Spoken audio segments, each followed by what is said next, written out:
Hello everyone, I am Rashi Singh, a first year MBA student in a government medical college. मैं आज आपको class 9th का biology का first chapter that is the fundamental unit of life पढ़ाने जा रही हूँ. This chapter is very important from the point of view of आपका बायोलॉजी का बेसिस, क्योंकि यही बायोलॉजी का बेस आपको 9th 10th plus 11th 12th में अगर आप बायोलॉजी लेते हैं तब भी काम आएगा. इन दिस चैप्टर मैंने अपना 100% दिया है ताकि आपको समझ आए. स्टिल अगर आपको कोई चीज़ नहीं समझ आती है then you can comment down any time.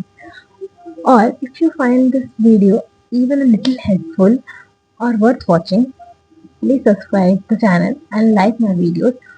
Also share this with your friends as much as possible ताकि उनको भी अगर आपको ये चीज़ अच्छी लगे तो उनको भी चीज़ मिल सके. अपार्ट फ्रॉम दैट इस वीडियो के एंड में यानी कि जब आप पूरा चैप्टर देख लेंगे देन आई एडवाइस यू कि मैंने गूगल फॉर्म डाला है डिस्क्रिप्शन में. आप जाके वो गूगल फॉर्म फिल करिए, उसके क्वेश्चन अटेम्प्ट करिए और पता करिए कि आपको ये चैप्टर कितने अच्छे से आया. And that Google form is also going to help me to find out कि मैं जो पढ़ा रही हूँ आपको समझ आया है कि नहीं. Hope you will like my video. Bye and start. अब ये जो एक्टिविटी आपकी इसमें इन्होंने कहा है कि आप एक अनियन का बल्ब ले लीजिए. Onion bulb is simply the onion जो आपके घर में मिलता है. अब उसके भी अंदर आपके जो उसकी लीव्स है उसमें से अनियन के लिए जो कलियां होती हैं उनमें से आपको एक पार्ट उससे पील कर लेना है, छील लेना है, उसको निकाल लेना है एक वॉश ग्लास से. अब ये जो पार्ट आप पील कर रहे हैं ये और कुछ नहीं, ये एपिडर्मल पार्ट ऑफ अनियन है. एपिडर्मल क्या होता है? आपका जो बॉडी होता है उस पे जो अपर लेयर हुआ किसी भी ऑर्गेनिज्म की बॉडी का वो होता है एपिडर्मिस. उसका epidermis is a type of cell. जैसे हम ह्यूमन की बात करें तो हमारा जो एपिडर्मिस है वो है स्किन, और जो स्किन की सेल्स होती हैं वो जनरली डेड होती हैं अपर पार्ट वाली. और अगर हम अंदर से निकालें यानी अपर से तो डेड है, पर हम अंदर के पार्ट जो इसके अंदर का पार्ट है इससे निकालें तो ये वाली हमें लिविंग भी हो जाती है. तो सिमिलरली हमें यहाँ पे जो अनियन का निकाल रहे हैं हम, it's a living part. Living part हमने सब निकाला. अब इसको हमें ड्राई नहीं होने देना है. इसको हमें फटाफट क्या करना है, एक वॉश ग्लास में रख लेना है. अब वॉश ग्लास में थोड़ा पानी रख लेंगे ताकि ये ड्राई ना हो. फिर हम एक स्लाइड लेंगे. अब ग्लास स्लाइड पे हमें अनियन पील डालेंगे. उसके ऊपर थोड़ा हम ग्लिसरीन डालते हैं जनरली लैब में, और फिर ग्लिसरीन के ऊपर हम डालते हैं सैफरन डाई. सैफरन एक ऑरेंज कलर का ऑरेंज रेड टाइप का डाई आता है जो हर लैब में मिल जाएगा. अब ये जो आपकी सैफरन डाई से आपने स्टेन किया है इसको, इसके बाद आप इससे लगाएंगे कवर स्लिप. कवर स्लिप कुछ नहीं होता है, एक और ऐसी ग्लास स्लाइड है, ऐसे पतला सा ग्लास स्लाइड इससे आप लगा देंगे. तो इससे क्या हुआ कि ये जो आपका अनियन का पीस है ये दोनों के जगह सील हो गया. इसके बाद the most important thing is कि आप इसको माइक्रोस्कोप में देखने जाएंगे. अब आप माइक्रोस्कोप के बारे में डिस्क्राइब करेंगे, पर ये जो आपने स्ट्रक्चर बना लिया है, ये जो आपका एक कवर स्लिप है, इसके नीचे एक ग्लास स्लैब है, और ये जो आपका अनियन का पील है जिसके ऊपर सैफरन डाइग्लिसरीन सब डाला हुआ है, इसको हम कहते हैं एक टेम्पररी माउंट. टेम्पररी क्यों? क्योंकि आपने अभी तुरंत बनाया और आप इसे हटा भी सकते हैं आराम से जब आपका मन करे. तो ये टेम्पररी माउंट ऑफ अनियन पील यहाँ पे लिखा हुआ है, टेम्पररी माउंट ऑफ अनियन पील. उसके बाद आप लेंगे एक कंपाउंड माइक्रोस्कोप. अब ये मे बी आपकी लाइफ का सबसे पहला एक्सपेरिमेंट कह लो, लैब एक्टिविटी कह लो, होगा आपकी लाइफ लैब में, जो मे बी आपके स्कूल वाले आपको ले जा सकते हैं. हमारे स्कूल में हमें ले गए थे यहाँ पे, मुझे अच्छे से याद है. तो हमारी लाइफ का पहला एक्सपेरिमेंट जो है माइक्रोस्कोप को चेक करते हैं. हमारे पास होता है एक आईपीस. आईपीस कौन सा पार्ट जहाँ पे आप अपनी आंख डाल के देखेंगे कि मेरी आंखें जो है वो डाल के आप इसके अंदर देखेंगे कि है क्या इस चीज के अंदर. अब ये जो माइक्रोस्कोप है तो बहुत सिंपल सा दिखने वाला डिवाइस, पर इसमें है बहुत सारी चीजें. और पहला चीज है कोर्स एडजस्टमेंट. कोर्स एडजस्टमेंट क्या होता है? ये जो आपका ट्यूब है, ये बड़ा सा पार्ट, बॉडी ट्यूब जिसे हम कहते हैं, इसको ऊपर नीचे करने के काम आता है ये कोर्स एडजस्टमेंट. फिर ये फाइन एडजस्टमेंट. फाइन एडजस्टमेंट आपका काम आता है ये जो माइक्रोस्कोप है इस वाले पार्ट को ऊपर नीचे कर, माइक्रोस्कोप का लेंस वाला पार्ट को ऊपर नीचे करने का काम आता है फाइन एडजस्टमेंट. फिर ये आर्म. आर्म कौन सा पार्ट? जहाँ से आप पकड़ेंगे, आपको जो लैबमैन होगा आपका वो बताएगा कि आपको यही से इस आर्म से पकड़ना है अपना माइक्रोस्कोप.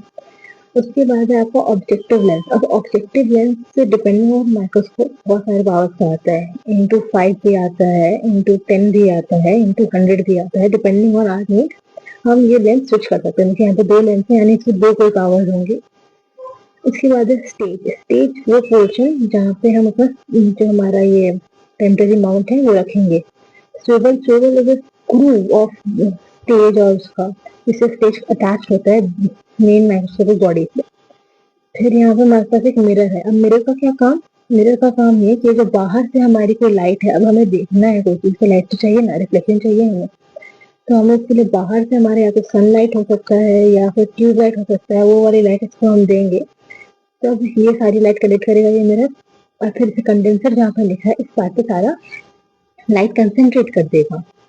ये बेस पार्ट है, इस बेस पार्ट से आप ऑब्वियसली अपना माइक्रोस्कोप रखेंगे वहाँ पे। और ये माइक्रोस्कोपिक स्लाइड, स्लाइड क्यों, क्योंकि जहाँ पे आप अपना टेम्पररी माउंट रखेंगे वो भी एक ग्लास पैनल होगा। ग्लास पैनल इसे चाहिए ताकि हम लाइट बचा सके। लाइट क्यों चाहिए, लाइट से हमें रिफ्लेक्शन मिलेगा। रिफ्लेक्शन क्यों चाहिए, रिफ्लेक्शन से हम देख सकते हैं। उसके बाद है यहाँ पे क्लिप, क्लिप बोर्ड हमें फिक्स रखने का काम आता है। हमारे ये जो माइक्रोस्कोप है इसको फिक्स रखने का काम आता है क्लिप बोर्ड। तो जब हमने इतनी मेहनत की, हमने क्या किया, एक टेम्पररी माउंट बनाया, हमने क्या किया, पूरे माइक्रोस्कोप, कंपाउंड माइक्रोस्कोप का स्ट्रक्चर सीखा। क्यों सीखा, हमने इसलिए सीखा क्योंकि हमें इसके बाद अब पता चलेगा कि हमारे सेल जो है वो एक्चुअली दिखता कैसा है। और इसके लिए हमने क्या लिया, अनियन पील। तो अनियन पील का सेल हमारे सामने दिखता कैसा है। तो हम सेल देखेंगे बाहर से तो हमें दिखेगा कि एक क्यूब जैसा स्ट्रक्चर है इसका, क्यूब बोलो, हीटर में बोलो, कैसे स्ट्रक्चर है इसका, और इसके बीच में एक न्यूक्लियस बना हुआ है। अब ये जो न्यूक्लियस है और ये जो सेल है, ये हर किसी भी सेल ले लो आप, मेरा सेल ले लो, अपना सेल ले लो, ये चीजें किसी भी सेल में होंगी। और आप कितना ही बड़ा पीस ले लो, चाहे आप इतना सा पीस लो या आप कितना बड़ा पीस लो किसी चीज का, मतलब एपिडर्मल लेयर का, अनियन का, आपने भले इतना सा अनियन का पीस लिया है या फिर इतना बड़ा छिला है, पर at the end of the day आपका सेल इतना ही, हर चीज में आपको सेम स्ट्रक्चर ही देखने मिलेगी। ऐसा नहीं होगा कि आपका एक बड़ा सा सेल है तो इसमें आपको बड़ी बड़ी सेल्स देखने मिलेंगे, और आपका छोटा स्ट्रक्चर है तो सेल्स छोटी छोटी हो जाएंगी, ऐसा नहीं होगा।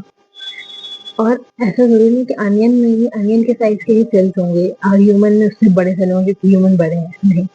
ह्यूमन के सेल भी अनियन के ही साइज के होंगे। क्यों, क्योंकि सेल्स के साइज अप्रोक्सीमेटली हर ऑर्गेनिज्म में सेम है, और सेल का स्ट्रक्चर भी हर ऑर्गेनिज्म में सेम है। और जरूरी नहीं है कि हर सेल मेजर करके, जैसे 5 मिलीमीटर का ही बनाना है तो 5 मिलीमीटर का ही बनेगा। हो सकता है कोई सेल बहुत ऐसे रेगुलर टाइप का हो, कोई ऐसा हो, कोई ऐसे हो, depending on the cell membrane किस हिसाब से अरेंज हुआ है, पर ओवरऑल उनका स्ट्रक्चर ऐसा ही होगा। अभी जो बहुत सारे हमारे सेल हैं ये मिलके हमें क्या बना रहे हैं, हमारे बना रहे हैं अनियन का बल्ब। और इधर एपिडर्मल लेयर के सेल थे, इसके बाद बहुत सारे अंदर और ज्यादा टिश्यूज होंगे और ज्यादा सेल्स होंगे इनके अंदर, जो हमारे इतना बड़ा स्ट्रक्चर बना रहे हैं। अब एक थोड़ी हिस्ट्री की बात जान लेते हैं। ये है हमारी सेल की हिस्ट्री। इसमें हमें बताया कि सबसे पहले तो हमारा 1665 में हुक जी जो है हमारे रॉबर्ट हुक, उन्होंने हमारे लिए एक चीज डिस्कवर की, दैट इज डेड सेल। उसके बाद जब उस समय क्या था, उनके पास ज्यादा सुविधा नहीं थी, ज्यादा चीजें नहीं थी उनके पास। उसके बाद हमारा आया 1674। 1674 में क्या हुआ, ल्यूवन हुक नाम के साइंटिस्ट थे, इन्होंने अपना खुद का माइक्रोस्कोप बनाया। थोड़ा प्रिमिटिव था पर हमारे लिए काम चल जाता। उन्होंने क्या किया, एक इम्प्रूव माइक्रोस्कोप बनाया खुद से। फिर वो पॉन्ड के वाटर में गए। पॉन्ड मतलब आप बेसिकली जो भी जलाशय उनके आसपास है उसके वाटर में गए, उन्होंने पानी उठाया और उससे चीजें डिस्कवर करने हैं क्या क्या क्या क्या है। और फिर उन्होंने क्या देखा कि उनको सेल मिला, वो जीता जागता सेल, जिसके बारे में खाली लोग कैसे ऐसे करके एक डेढ़ सा स्ट्रक्चर है, वो उनको जीता जाता जागता दिख गया उस पॉन्ड वाटर में।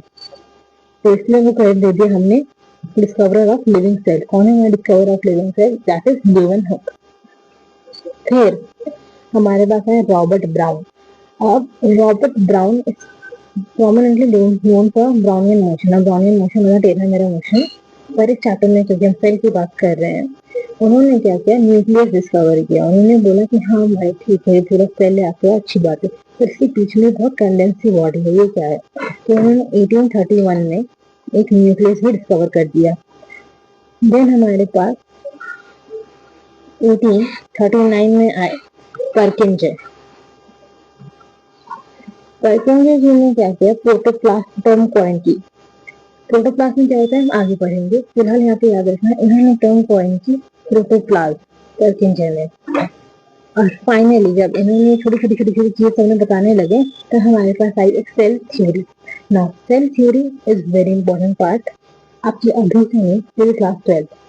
सेल थ्योरी जो है हमारे दो बायोलॉजिस्ट ने दी, एक है शेल्डन जो 1838 में उन्होंने दिया अपना पॉइंट, और शॉन जिन्होंने 1839 में अपना पॉइंट दिया, और फाइनली रुडोल्फ वर्काउ वर्काउ जी ने 1855 में हमें एक फाइनल सेल थ्योरी दी, ये कहते हुए कि new cell arise from pre existing cell. तो बस फाइनली हमारा फ्यूचर आ गया 1838 में शेल्डन जी, 1839 में श्वान जी, और फाइनली वर्काउ जी आए हमारे पास 1855 में, जिन्होंने हमारी सेल थ्योरी कंप्लीट की। और मैं इतना सेल थ्योरी जो कर रही हूँ, पर ये सेल थ्योरी फाइनली है क्या? तो सेल थ्योरी जो है वो बेसिक सेल क्या है उसका थ्योरी दिया था शेल्डन जी ने, शॉन जी ने और वर्काउ जी ने। तो शेल्डन ने बोला कि ऑल प्लांट्स, ये शेल्डन जो थे बॉटनिस्ट थे, तो शेल्डन ने बोला कि all the plant are made up of cell. अब शॉन ने 1839 में क्या किया, वो जूलॉजिस्ट थे। जूलॉजिस्ट कौन? जो एनिमल्स को देखता है, एनिमल्स के बारे में कवर करता है बेसिकली। तो शॉन जो थे उन्होंने बोला कि ऐसा थोड़ी ना है, और animals are also made up of cell. और फिर शॉन ने क्या किया, शेल्डन का पॉइंट कंबाइन करके बोला कि all plants and animals are made up of cell, और ये पॉइंट बना हमारा सेल थ्योरी का फर्स्ट पार्ट। इसके बाद एक क्वेश्चन राइज हुआ कि पुराना वाला जो हमारा सेल है वो तो ठीक है हमारे पास आ गया, तो जो नया सेल बन रहा है वो कैसे बन रहा है? तो वर्काउ आया, उन्होंने बोला कि जो पुराना सेल है ये डिवाइड करता है हमारे से, और ये दो नए डॉटर सेल्स बनाता है। तो वर्काउ ने सिंपली ये बोला कि all the cells arise from pre existing cells. तो ये प्री एग्जिस्ट कर रहा था, यानी पहले से जिंदा था, इससे हमारे पास दो न्यू सेल्स आ गए। अब सेल की डिस्कवरी में सबसे इम्पोर्टेंट चीज हमारे लिए था एक माइक्रोस्कोप। और जो हमारा सबसे इम्पोर्टेंट माइक्रोस्कोप बना है, कि हम देख रहे थे यहाँ पे जो हमारे लिवन होके हैं उन्होंने अपना खुद का माइक्रोस्कोप बना के लिविंग सेल डिस्कवर किया था। और ये सेल के अलग अलग कॉन्स्टिट्यूएंट्स हैं वो हमें 1940 में इलेक्ट्रॉन माइक्रोस्कोप की डिस्कवरी से पता चला कि है क्या आखिर ये। अब ये सेल थ्योरी हो गया, सेल कैसे की हिस्ट्री थ्योरी हो गई। तब इसके बाद हमारे पास बचा कि होते किस टाइप के सेल हैं, शेप कैसे होते हैं, स्ट्रक्चर कैसे होते हैं। तो हमारे जो सेल है वो दो तरीके से काम कर सकते हैं, या तो सिंगल एग्जिस्टेंस कर सकते हैं अपना, या फिर वो एक मल्टीसेलुलर ऑर्गेनिज्म के अंदर बहुत सारे सेल मिला के काम कर सकते हैं। अब जो सिंगल एग्जिस्टेंस करने में माहिर है वो ऑर्गेनिज्म है हमारे अमीबा। अमीबा के बाद हमारे पास है क्लाइमाइडोमोनास, पैरामीशियम और बैक्टीरिया। अभी एग्जाम्पल आपको एग्जाम के लिए काफी इंपॉर्टेंट है, ये कभी कोई पूछ लेता है 1 मार्कर में। और सिंगल सेलुलर ऑर्गेनिज्म और मल्टी सेलुलर ऑर्गेनिज्म की डिफरेंस बताने में कि आपकी बहुत हेल्प करेंगे, पॉइंटर्स बनेंगे आपके। इसके बाद मल्टी सेलुलर ऑर्गेनिज्म यानी हम लोग। अब सेल के जो स्ट्रक्चर है वो डिपेंड करते हैं उनके फंक्शन पे। जैसे जो स्मूथ मसल है, ये इसका जो शेप है इसे हम कहते हैं स्पिंडल शेप। क्या कहते हैं इसे? Spindle shape. फिर हमारे हैं ये ब्लड सेल होते हैं हमारे बाइकनकेव, जो हमारे आरबीसी है बाइकनकेव होता है। फिर जो डब्ल्यूबीसी होते हैं वो अमीबॉइड होता है, और प्लेटलेट्स की इन जनरल कोई शेप नहीं होती, वो रैंडम होते हैं। फिर हमारे नर्व सेल एक ब्रांच जैसा स्ट्रक्चर है, क्योंकि देखो आप इतने सारे ब्रांचेस हैं, फिर ये एक बड़ा सा लंबा सा रॉड टाइप का एरिया है हमारे पास, और फिर नीचे भी हमारे पास ब्रांच स्ट्रक्चर है। तो ये लुक लाइक अ ट्री, इसके रूट्स ये रही, इसका ब्रांच ये रहा, इसकी बॉडी ये रही, राइट। खैर इसका एग्जाम तो पूरी नहीं है, आगे बढ़ते हैं। अब ovum is a single cell, पर ये हमारी बॉडी के अंदर फंक्शन करता है, इसलिए इसका स्ट्रक्चर बहुत बड़ा होता है, क्योंकि इसके अंदर एक अलग ही लाइफ पैदा हो रही होती है अपने। इसके बाद sperm is the smallest cell in our body. Ovum सबसे बड़ा हो गया, स्पर्म सबसे छोटा हो गया। स्पर्म कितने होगा? ओनली इन मेल, और ओवम कितने होगा? Only in female. इसके बाद है बोन सेल्स को हम ऑस्टियोसाइट कहते हैं, और इनका स्ट्रक्चर कुछ ऐसा सा होता है। ये सेल्स अपना ऑस्टियोक्लास्ट के अंदर प्रेजेंट होते हैं। इसके बाद है हमारे पास फैट सेल्स के इसके अंदर इतना सारा ये जो है ये है फैट, ये पूरा एरिया जो है ये है फैट।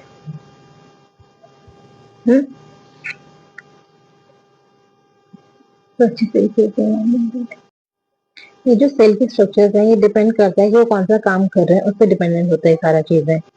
कोई जैसे ये फैट सेल फैट स्टोर करने का काम कर रहा है, इसलिए इसके पास इतने सारे एरिया फैट स्टोर करने के लिए है। ये नर्व सेल को कंडक्ट करना है, इसलिए लंबा होता है ताकि ये नर्व कंडक्ट कर सके। अब हमारे पास जो सिंगल सेल ऑर्गेनिज्म होता है जैसे कि अमीबा, अमीबा का पास होता है चेंजिंग शेप। उसका सेल का हम ऐसा नहीं कह सकते हमेशा गोल गोल होगा सेल का शेप उसका। उसके सेल का शेप ऐसे भी हो सकता है, उसके सेल का शेप कभी ऐसे भी हो सकता है, डिपेंडिंग ऑन उसका जरूरत।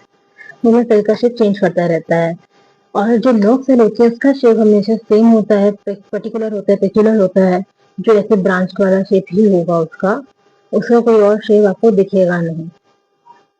नर्व का शेप मस्त सेम रहेगा, क्यों? Depending on their work. अब अमीबा के अंदर तो एक ही सेल है, तो division of labour without outer side of the cell नहीं कर सकता।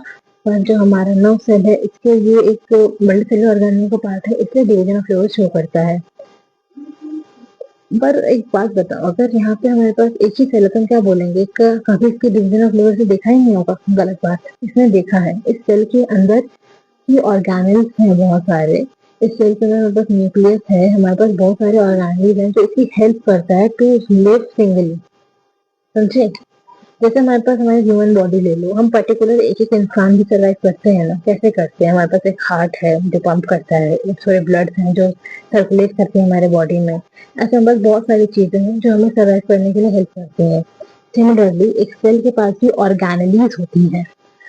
ऑर्गेनेलीज होती हैं जो अलग अलग फंक्शन परफॉर्म करता है, जिससे हमारा जो सेल है वो बेसिक यूनिट ऑफ लाइफ बन जाता है। वो सिंगली सर्वाइव कर लेता है और वो अमीबा जैसे ऑर्गेनिज्म को लिविंग रखता है। वो अमीबा खुद का खाना खुद ढूंढते हैं, खाते हैं, डाइजेस्ट करते हैं और एक्सक्रीट आउट भी करते हैं। क्यों? क्योंकि उसका जो सेल है उसके अंदर छोटे छोटे ऑर्गेनिज्म है जिसकी हेल्प करता है विथ एवरी मूवमेंट। हमारा जो next part of the story है ये सेल का, यानी कि नेक्स्ट पार्ट ऑफ चैप्टर है, वो हमसे पूछता है what is cell made up of and what is the structural organisation of cell. तो हम इसके बारे में डिस्कस करते हैं। तो हम बोलते हैं cell are made of organelles. अब कोई सा हम सेल लेंगे इस दुनिया में कैसा भी, तो उसके पास एक चीज कॉमन होगा, that is plasma membrane. Second cytoplasm. उसके बाद उसमें कुछ ऑर्गेनेल्स हो भी सकती हैं, नहीं भी सकती हैं। Fourth is nucleus. Nucleus the brain of the cell. कुछ में ये बहुत डिफाइंड होगा और कुछ में नहीं भी होगा। तो इसी के साथ पहला पार्ट है हमारा प्लाज्मा मेम्ब्रेन। अब जो प्लाज्मा मेम्ब्रेन है ना हमारा, वो एक अगर हम सेल लेंगे तो इसका जो आउटर पार्ट है ये है, ये प्लाज्मा मेम्ब्रेन। ये प्लाज्मा मेम्ब्रेन को हम सेल मेम्ब्रेन भी कहते हैं और ये हर चीज में यूनिवर्सल है। ये आपको कोई भी ऑर्गेनिज्म हो, चाहे वो अमीबा हो या फिर एक ह्यूमन हो या फिर कोई भी प्रिमिटिव ऑर्गेनिज्म क्यों ना हो, ये यूनिवर्सल है, यानी सब में मिलेगा। चाहे आप कोई भी ऑर्गेनिज्म दुनिया का ले लो, सबसे छोटा से लेकर सबसे बड़ा, सब में। ये सेल मेम्ब्रेन है हमारे, इसका स्ट्रक्चर कुछ इस टाइप का होता है। इसमें ये लिपिड की बाइलेयर होती है। बाइलेयर मतलब दो लेयर, एक ऊपर एक नीचे ऐसे लगी हुई रहती है। इसमें ये प्रोटीन्स होते हैं जो कुछ बाहर बाहर से होते हैं और कुछ प्रोटीन हमारे एकदम अंदर डीपली सर्ट होकर जाते हैं। अब और इसमें कुछ शुगर पार्टिकल्स भी अटैच होता है, जिसे हमें लिपिड बाइलेयर कहते हैं हम अपने प्लाज्मा मेम्ब्रेन को। ये प्लाज्मा मेम्ब्रेन जो होती है हमारी, वो सिलेक्टिवली परमेबल होती है। सिलेक्टिवली परमेबल मतलब जो इसका मन करेगा वही सामान अंदर आने देगी। ये सारे सामान यानी रैंडमली किसी को नहीं बोलेगी अंदर आने के लिए। अब आपका जो गेट है उसमें जो वॉचमैन है वो क्या करेगा? सबको आने थोड़ा देगा कि आ जाओ आ जाओ अंदर आ जाओ। वो खाली उन लोगों को आने देगा, या तो वो सोसाइटी के मेंबर्स होंगे या फिर उनको आने देगा जिनके पास परमिशन होगा अंदर आने का। तो सिमिलरली हमारा प्लाज्मा मेम्ब्रेन भी एक गेट कीपर टाइप है। ये एंट्री और एग्जिट को अलाउ या परमिट करता है ऑफ डिफरेंट सेल, और ये एक्सटर्नल एनवायरनमेंट से हमारा बैरियर है। ऐसा बैरियर है जो हमें जो बाहर के डस्ट हो गए, पार्टिकल, बाहर की गंदगी हो गई, उससे बचाता है, लाइक अ गेट ऑब्वियसली। उसके बाद अब हमें अगर इस सेल के अंदर कोई चीज डालनी है तो बस दो तरीके हैं। या तो हम उसको डिफ्यूजन से डाल लें, डिफ्यूजन मतलब एक तरीके से अंदर के बाहर करना, या हम उसे ऑस्मोसिस से डालते हैं। ऑस्मोसिस से एक तरीके से अंदर बाहर करना। अब डिफ्यूजन क्या होता है? मान लो ये जो हमारा सेल है इसके बाहर ऑक्सीजन बहुत ज्यादा है, O2 हमारा, इसके बाहर हमारा O2 काफी ज्यादा है और अंदर में CO2 यानी कार्बन डाइऑक्साइड हवा में बहुत ज्यादा है और इस सेल को फंक्शन करने के लिए O2 चाहिए और CO2 बाहर निकालना है। तो डिपेंडिंग ऑन कॉन्सेंट्रेशन ग्रेडियंट, यहाँ पे O2 हमने बोला ना ज्यादा है,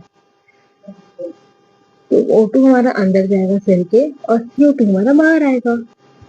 O2 से O2 कैसे एक्सचेंज होगा? और एक जो एक्सचेंज गैसियस एक्सचेंज है, क्योंकि ये एक, इसलिए इसका नाम हमने क्या रखा? Diffusion. Method of gaseous exchange हमारा डिफ्यूजन बेस्ड है।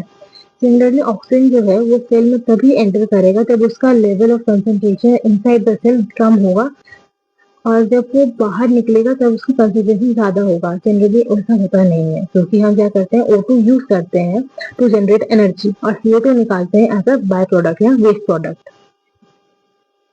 तो ये डिफ्यूजन है, यहाँ पे तो गैसेस का इसलिए हुआ। हमारे पास सबसे इम्पोर्टेंट चीज होता है वाटर। वाटर क्या डिफ्यूज आउट कर सकता है? अब गैस तो है जो डिफ्यूज आउट करेगा। तो वाटर के पास एक स्पेशल टाइप का डिफ्यूजन होता है, that special type of diffusion is called osmosis. Osmosis भी हमारा कंसंट्रेशन ग्रेडियंट पे होता है, ये भी प्लाज्मा मेम्ब्रेन ही गाइड करता है। और सिर्फ वाटर में, वाटर के सॉल्युबल जैसे भी सब्सटेंस हो गया, जैसे उसमें जो वाटर में डिसॉल्व होते हैं, जैसे एसिड्स हो गए, बहुत सारे बेसिस हो गए, वो सारे भी ऑस्मोसिस के थ्रू ही अंदर जाएंगे। तो एनसीईआरटी हमारी कहती है the osmosis is the net diffusion of water across a selectively permeable membrane towards a higher solute concentration.